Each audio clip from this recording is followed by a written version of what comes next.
এয়ারপোর্টে আগুন কাণ্ডে মধ্যরাতে সমন্বয়ক শারজিস আলম গ্রেপ্তার। এইদিকে সকালেই কঠিন ঘোষণা সেনাপ্রধানের। বিস্তারিত জানতে ভিডিওগুলো দেখতে থাকুন।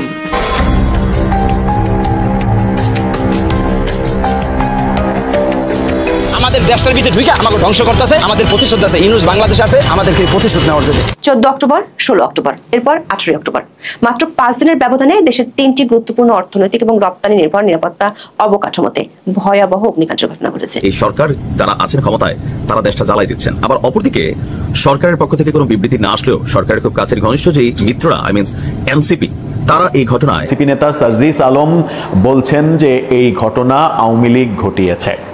মির্জা ফখরুলও অনেকটা সেই ধরনের কথাই বলছেন। ওই যে রাসায়নিক কোন দাহ্য পদার্থ থেকে যে আগুনের সূত্রপাত হয়েছে এবং কি থেকে আগুন এত ভয়াবহ জায়গায় গেল, দাহ্য পদার্থগুলো কি অবস্থায় রাখা হয়েছে। প্রথম দুটি অগ্নিকাণ্ডের ঘটনায় সরকার নীরব থাকলেও বিমানবন্দরের নিকটবর্তী সেই কার্গো ভিলেজের আগুনের ঘটনাটা সরকার অন্য